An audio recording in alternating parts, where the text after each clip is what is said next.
As novelas e a engenharia social. É a respeito disso que hoje nós gostaríamos de falar.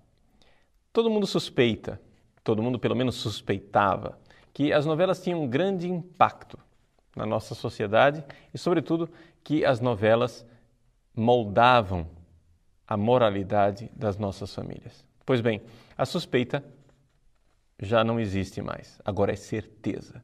Nós temos total, absoluta e concreta certeza de que é assim que as coisas acontecem.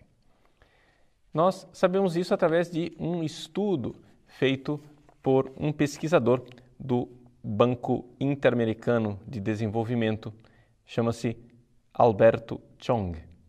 Você pode encontrar uma revista que foi concedida por Alberto Chong em fevereiro de 2009 a respeito destas duas pesquisas que foram dirigidas por ele. Uma pesquisa a respeito da fertilidade e outra pesquisa a respeito do divórcio. E qual é a influência que as novelas, principalmente as novelas da Globo, têm sobre o comportamento das pessoas. Porque a pesquisa foi feita especificamente a respeito da Globo.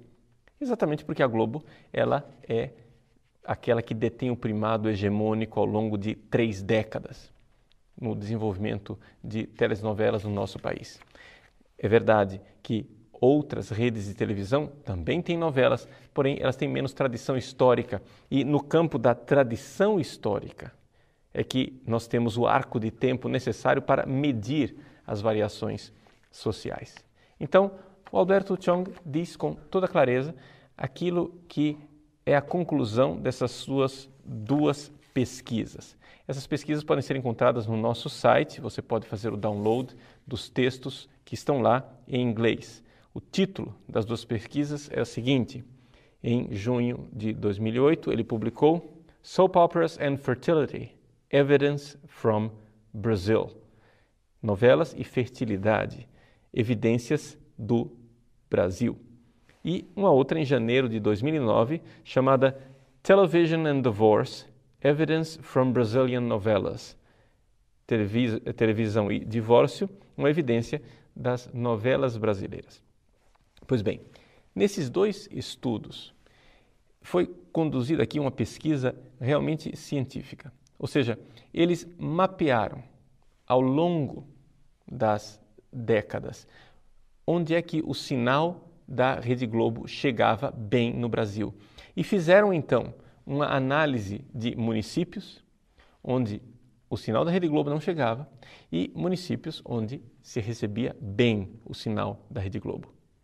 E chegaram à conclusão de que, de fato, enquanto nos municípios em que o sinal da Globo chegava com clareza, o índice de divórcio subia e a taxa de fertilidade descia, nos outros municípios onde o sinal da Globo não chegava, as coisas continuavam na mesma. E começaram a ver que havia uma clara evidência de que isso se devia ao enredo das novelas. Por quê? Porque também o tema das várias novelas tinha uma resposta quase que imediata na população, uma oscilação percentual significativa na questão do divórcio e da fecundidade, da fertilidade. Você pode ler isso na entrevista e nestes dois textos. Gostaria somente de salientar com clareza o seguinte: Alberto Chong não é um sacerdote católico, ele é um pesquisador do Banco Interamericano de Desenvolvimento.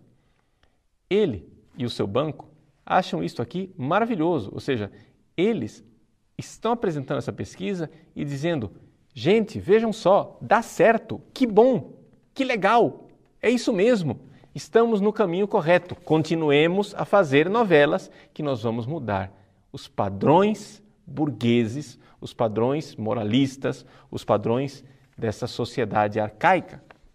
Ou seja, eles estão olhando e vendo, nós temos aqui um veio, um filão bastante significativo de como nós podemos fazer uma engenharia social. É isso que diz o próprio Alberto Chong na sua entrevista à revista Época, que, aliás, recordemos, pertence à própria Rede Globo. Vou ler o parágrafo inicial que está lá como chamada. né, da entrevista. Ele diz o seguinte: qual é o verdadeiro impacto das telenovelas nos lares brasileiros? Segundo 2 estudos recentes do Banco Interamericano de Desenvolvimento, BID, as tramas exibidas na TV nos últimos 40 anos têm moldado as famílias em pelo menos 2 aspectos. Veja, pelo menos 2 aspectos, porque foram os aspectos que eles pesquisaram. Menos filhos e mais divórcios. Se isso não é chocante para você, para mim é. Ou seja, não é chocante que a nossa sociedade tenha menos filhos e mais divórcios, porque isso é uma triste realidade com a qual nós estávamos acostumados. Mas é chocante o fato dessas pessoas se darem ao trabalho de pesquisar e ver que, de fato, fomos nós quem fizemos isso daqui. E publicarem na sua própria revista que esse negócio está dando certo. Que beleza! Estamos conseguindo mudar a sociedade brasileira pelas novelas. E não somente isso. Essas pessoas que se dizem tão democratas dizem com toda clareza que o recurso às telenovelas se dá por causa do alto índice de analfabetismo do nosso país. Como é que eles estão conseguindo mudar então a família?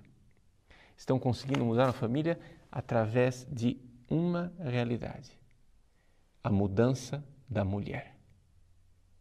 A mulher está sendo remodelada.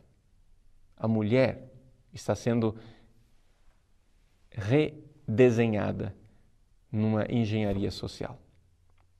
Vejam, eles mostram claramente na pesquisa que as mulheres, os personagens das novelas, eram mulheres que são divorciadas ou que cometem o adultério e mostram claramente que isso não é problema nenhum, que graças a Deus, se eles crescem em Deus, eles diriam isso, graças a Deus. Graças a Deus, as mulheres estão divorciando numa boa, sem problema, sem dificuldade. E quem está fazendo isso? As novelas. Que bom, que maravilha! A mulher está se libertando do matrimônio. Todos nós sabemos quem é que dá configuração e identidade ao nosso lar. É a mãe. Porque ela quem está mais tempo em casa.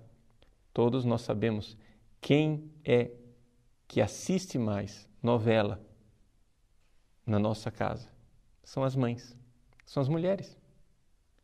E o que a gente não sabia, mas o próprio Alberto Chong nos esclarece, é que o IBGE alerta para o fato que a maior parte dos divórcios brasileiros são pedidos por mulheres. Isso não é interessante? Ou seja, nós estamos diante de uma reelaboração da identidade da mulher e do feminino, onde a mulher não quer mais ser mãe e não quer mais ser esposa. É isso que nós temos aqui diante da realidade da fertilidade e do divórcio. Ora, mas se essa mulher não quer ser mãe e essa mulher não quer ser esposa, o que ela quer ser? Bom, aqui eu não posso deduzir muitas coisas, mas eu fico certamente alarmado quando vejo marchas das vadias e as mulheres se comprazendo em serem chamadas de sluts.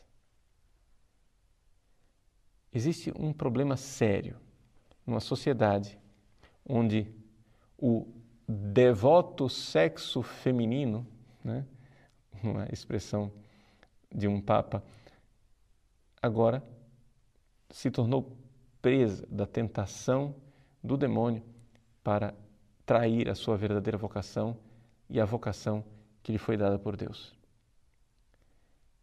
A maternidade numa mulher não é um acidente, faz parte da sua própria constituição. O ser esposa numa mulher não é um acaso, mas é a sua vocação. Então, se nós vemos vacilar a esposa, se nós vemos vacilar a mãe, o que será de nossa sociedade? O que será desta célula máter da sociedade que é a família? Há tempos atrás, aqueles que, como eu, já têm um pouco mais de idade, o que nós víamos é que aquela que conseguia agregar a família e fazer com que a família continuasse unida era a mãe. Ela era o ponto-chave de unidade.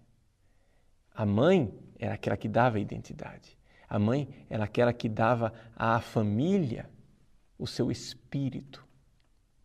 Infelizmente, desde a Revolução Industrial, os pais do sexo masculino, se tornaram uma figura um pouco mais ausente dentro da família, por causa da jornada de trabalho que o homem tinha que desempenhar fora de casa. As mulheres é que tomaram a presença no lar de uma forma preponderante. Agora, nem mais isso nós temos. Nós temos agora uma geração inteira de meninas que já não sonham em ser mães. Meninas que já não pensam em ser esposas, que pensam em aventuras, em desempenho, em fama, em sucesso, em prazer, em moda, em vaidade, em tantas outras coisas, menos na entrega e na doação da maternidade. Pois bem, é nesses tempos, então, que nós mais precisamos de mãe, que nós nos voltamos à Virgem Santíssima. E se o Brasil é o Brasil das novelas, ele também é o Brasil de Nossa Senhora Aparecida. E que a Virgem Santíssima, Nossa Senhora Aparecida, seja realmente aquela que é a imperatriz do Brasil e das nossas famílias. Consagremos nossas famílias a Nossa Senhora. Seria um grande ato, uma coisa extraordinária, uma verdadeira revolução nesse país, se nós conseguíssemos fazer uma decidida e clara campanha de irmos apagando televisores, acendendo velas e rezando o terço em família. Seria uma coisa extraordinária. Se as mães fizessem este sacrifício diário de, na hora de uma novela, apagassem, desligassem o televisor e acendessem uma vela. Vamos rezar em família. Vamos consagrar a Virgem Maria. Vamos colocar mais uma vez dentro de casa a figura da mãe. O lugar onde nós sabemos que somos acolhidos é o lar, é o colo da mãe, é o regaço materno. Que coisa triste quando o lugar da acolhida vai se tornando um lugar inóspito, um lugar alheio e estranho, da mãe que só pensa em divórcio e em ter cada vez menos filhos.